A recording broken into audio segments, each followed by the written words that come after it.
तो मूवी के स्टार्ट में हम एक लड़की विक्टर को देखते हैं जो कि अपनी नींद से जागता है। लेकिन यहाँ पर अजीब बात ये होती है कि उसे नींद से जागने के बाद कुछ भी याद नहीं आ रहा होता। उसे ये तक याद नहीं होता कि उसके रूम में जो चीजें ऑर्गेनाइज्ड हैं वो किसने की और क्यों की। उसके सामने एक बोर्ड पर कुछ स्केचेस बने होते हैं। ऐसे लग रहा होता है जैसे वो किसी सिटी का मॉडल है, लेकिन इसके बारे में भी उसे कुछ भी याद नहीं होता। तभी उसके रूम की छत यानी रूफ ब्लैक होने लगती है। उसके रूम का पूरा स्ट्रक्चर बदलने लगता है। वो घबरा जाता है और यहाँ से बाहर निकल आता है, लेकिन बाहर आते भी देखता है कि सब चीजें बदली हुई हैं। कोई भी चीज वैसे नहीं है जैसी होनी चाहिए। वहाँ की बिल्डिंग्स हवा में उड़ रही होती हैं, स्टिल होती हैं, ऐसे जैसे ग्रेविटी बिल्डिंग्स के लिए खत्म हो गई हो। तभी उसके पास से कुछ लोग गुजरने लगते हैं। वो भी काफी अजीब लग रहे थे। किसी का सर नहीं था, किसी का बाजू नहीं था और कुछ की बॉडीज में तो होल्स भी थे, लेकिन फिर भी वो बिल्कुल ठीक ठाक चल रहे थे। विक्टर को कुछ समझ नहीं आ रहा होता। इससे पहले कि वो कुछ एनालाइज कर पाता, उसके सामने ब्लैक शैडो आता है। वो विक्टर को मारने ही वाला होता है। तभी 3 लोग आते हैं और उसे बचा लेते हैं, जिसमें से 2 आदमी होते हैं और एक लड़की। वो तीनों विक्टर की जान बचा लेते हैं, लेकिन वो ब्लैक शैडो अभी भी इनके पीछे होता है। ये तीनों कंटिन्यूअसली भाग रहे होते हैं, लेकिन भागते भागते एक ऐसी जगह पर आ जाते हैं जहाँ पर रास्ता खत्म हो जाता है। उससे आगे जाने की जगह ही नहीं होती। तो विक्टर काफी डर जाता है कि वो यहाँ से आगे कैसे जाएगा। तो वो तीनों लोग उससे कहते हैं कि तुम यहाँ से जंप लगा दो, कुछ भी नहीं होगा। लेकिन विक्टर डर रहा होता है और ऐसा नहीं करता। उन तीनों में से एक विक्टर को धक्का देता है तो वो एक मार्केट में जाकर गिरता है। वो स्लाइड करते हुए वहाँ पर पहुँचता है और उसके पीछे पीछे वही तीनों लोग भी। अब अजीब बात ये होती है कि वो ब्लैक शैडो भी इनके पीछे यहाँ तक आ चुका था। विक्टर को कुछ समझ नहीं आ रहा होता कि आखिर वो इनके पीछे क्यों है। वो ब्लैक शैडो इनकी जान लेने वाला था कि तभी उन 3 लोगों में से एक इंसान अपनी जान को कुर्बान कर देता है। अब सिर्फ उनमें से एक लड़का और एक लड़की बचते हैं जो कि अभी भी विक्टर के साथ ही होते हैं। अब विक्टर उस लड़की के साथ साथ चल रहा होता है तो वो उस लड़की से पूछता है कि आखिर तुम कौन हो और मैं इस दुनिया में क्या कर रहा हूँ। कौन सी जगह है जिसके बारे में मैंने आज तक नहीं सुना न देखा। तो वो लड़की जिसका नाम फ्लाई होता है वो विक्टर को बताती है कि ये वो दुनिया है जहाँ पर लोग कोमा की बात आते हैं। तो बेसिकली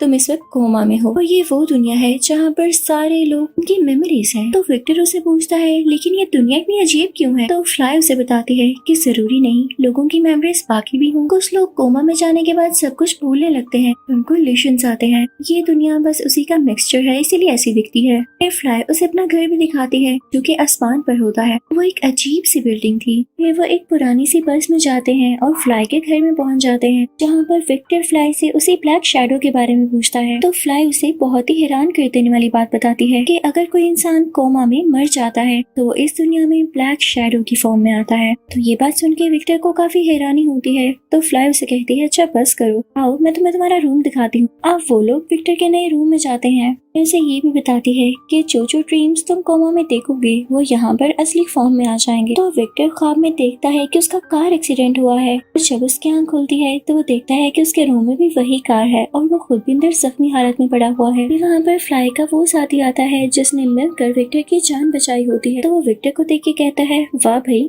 तुम्हारा यहाँ वाला घर तो काफी प्यारा है और मुझे तुम्हें देख के लग रहा है जैसे तुम्हें काफी पावर्स हो सकती हैं। तो आओ मैं तुम्हें बताता हूँ कि किस तरह से इनको बाहर निकालना है और इनको यूज कैसे करना है। बस इसके लिए हर इंसान को कुछ न कुछ टेस्ट देना पड़ता है। इसके बाद ही वहाँ पर एक रोबोटिक मशीन आती है कि विक्टर को गिरा देती है, उसे तंग करने लगती। तो भी विक्टर को उसकी पावर्स याद ही नहीं आ रही होती। तो वो आदमी विक्टर से पूछता है कि अच्छा ये बताओ कि कोमा से पहले जब तुम अपनी जिंदगी में थे तो क्या काम किया करते थे। तो विक्टर उसे बताता है कि मैं आर्किटेक्ट था।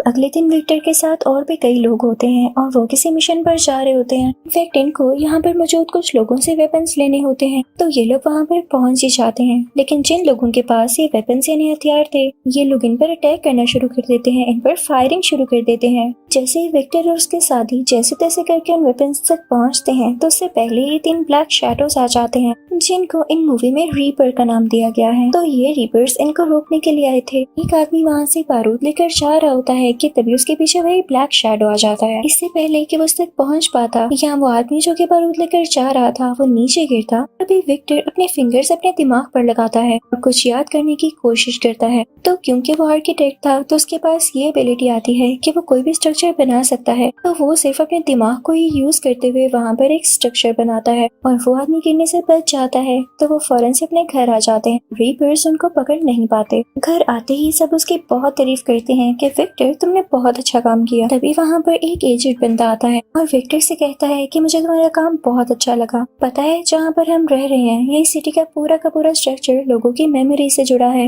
लेकिन हमने आज तक ऐसा इंसान नहीं देखा जो कि खुद से अपने दिमाग की पावर्स को यूज करते हुए कोई नया स्ट्रक्चर बना सकता है। तो क्यों ना तुम हम सब के लिए एक नया शहर बनाओ जिसके आर्किटेक्चर का ख्याल तुम खुद ही रखोगे, और ख्याल रहे कि वो शहर ऐसा हो जहाँ पर वो ब्लैक शैडो यानी रीपर्स आ ही ना सके। तो विक्टर कहता है कि हाँ क्यों नहीं, मैं पूरी कोशिश करूंगा।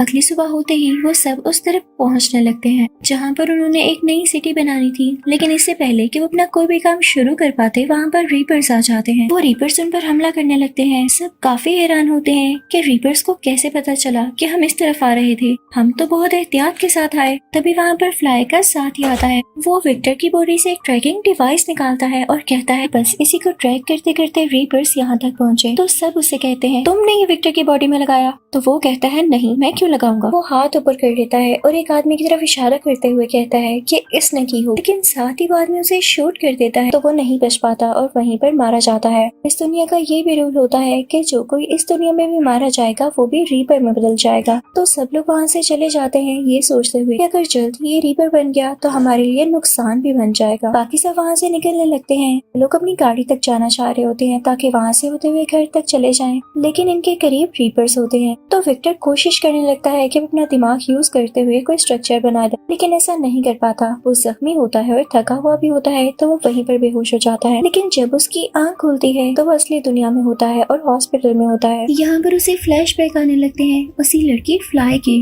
जो कि असली दुनिया में उसकी बेस्ट फ्रेंड थी, लेकिन कोमा की दुनिया में इनको कुछ भी याद नहीं होता क्योंकि इनकी कुछ मेमोरीज कोमा की वजह से जा चुकी थी। तो विक्टर को याद आता है कि ये फ्लाई के साथ ही हॉस्पिटल आया था, लेकिन फ्लाई को अंदर आने नहीं दिया गया। विक्टर अकेला ही हॉस्पिटल के अंदर गया था। तो यहाँ पर इसे एक आदमी मिलता है। ये तो वही आदमी था जो कोमा की दुनिया में इन सब का लीडर था और सबसे पहले कोमा की दुनिया में आया। तो वो विक्टर से कहता है कि मैंने कुछ एक्सपेरिमेंट्स किए हैं और मैं जानता हूँ कि हमारे दिमाग में जरूर कुछ न कुछ ऐसा है जो कि नया जनरेट कर सकता है। हम चाहें तो अपनी पसंद की दुनिया में रह सकते हैं, उसको फील कर सकते हैं और यकीन जानो वहाँ हम ज्यादा खुश रह सकते हैं। वो विक्टर से और भी कुछ कहता है कि मुझे तुम्हारी जरूरत है, तुम्हें मेरे प्रोजेक्ट में पार्टिसिपेट करना होगा। पता है हम अपनी नई दुनिया कब बना सकते हैं, जब हम कोमा में हों, और मुझे इसके लिए तुम्हें कोमा में भेजना होगा, लेकिन यकीन जानो इसका हमें बहुत फायदा होने वाला है। तो विक्टर कहता है कि हरगिज़ नहीं। विक्टर उनको डराने के लिए उनकी तरफ गन करता है। वहाँ से बाहर भाग आता है। उसकी दोस्त फ्लाई बाहर उसका वेट कर रही होती है। विक्टर फौरन से गाड़ी में बैठता है और फ्लाई तेजी से गाड़ी चलाने लगती है, लेकिन थोड़ा आगे जाते ही उनकी टक्कर एक ट्रक से होती है और दोनों बेहोश हो जाते हैं। ये वही सीन था जो कि विक्टर को ख्वाब में आया करता था। ये दोनों इतने ज्यादा जख्मी और बेहोश होते हैं कि वही बूढ़ा आदमी आकर इनको पकड़ लेता है और अपने प्रोजेक्ट के लिए यूज कर लेता है। वो इन दोनों को कोमा में भेज देता है, लेकिन इससे पहले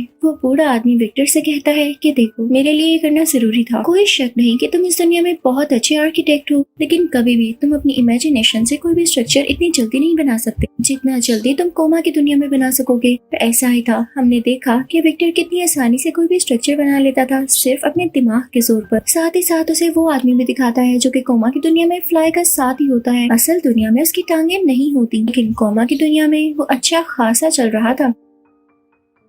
अब वो आदमी विक्टर से ये भी कहता है कि तुम्हें कोमा की दुनिया में वापस जाना होगा। लाइक और उसके साथियों को तुम्हारी जरूरत है, और जैसे ये प्रोजेक्ट पूरा हो जाता है तो चाहे इस दुनिया में वापस आ जाना। इसी के साथ वो विक्टर को कुछ इंजेक्ट करता है और उसकी अपने बेड पर आंख खुलती है। ये वही सीन होता है जो कि मूवी के स्टार्टिंग में हमने देखा। अब विक्टर वापस उसी जगह पर पहुंच चुका था जहाँ से आया था। वो वहाँ पर अपने माइंड को यूज करते हुए काफी प्यारा शहर बना देता है जहाँ पर कोई भी रीपर नहीं जा सकता था। तो अब यहाँ पर कोई जेड इंसान इनको बताता है कि असली दुनिया में तुम सब लोग बेहोश हो और इतने ज्यादा बीमार हो कि किसी भी वक्त मारे जा सकते हो, इसलिए तुम सबके सिस्टम्स को इसी तरह सेट कर दिया गया है कि उस दुनिया के कुछ सेकंड्स के बाद तुम सबके सब मारे जाओगे। अब उस दुनिया के सेकंड्स यहाँ के मिनट्स के बराबर है, तो हो सकता है कि तुम लोगों के पास 10 या 15 मिनट ही हो, उसके बाद तुम लोग परमानेंटली यहाँ ही मारे जाओगे। और पता है ना मरने के बाद क्या होगा। इसी के साथ वो आदमी खुद उस स्ट्रक्चर के अंदर चला जाता है, और क्योंकि वहाँ पर कोई रीपर नहीं आ सकता था, तो ये सब लोग मरने के बाद यहाँ रीपर बन जाने वाले थे। तो इससे यही प्रूफ होता है कि उस एजेड आदमी ने इन सबको धोखा दिया था। वो खुद ही वहाँ पर राज करना चाहता था जहाँ से कोई डिस्टर्ब न करे। यहाँ पर जितने भी लोग होते हैं वो प्लान करने लगते हैं कि हम किस तरह से इस आदमी को मारें। इतनी देर में उनकी एक और साथी राख बन जाती है और गायब हो जाती है। अब विक्टर उन सब से कहता है कि मुझे कुछ कुछ याद आ रहा है कि जिस हॉस्पिटल में हम सब हैं वो यहाँ कहाँ पर होगा, चलो वहाँ चलते हैं। अब ये सारे लोग उस हॉस्पिटल की तरफ चल पड़ते हैं। ये भी अच्छी बात थी कि ये हॉस्पिटल इन सबकी मेमोरी में था, तो वो कोमा की दुनिया में भी होता है।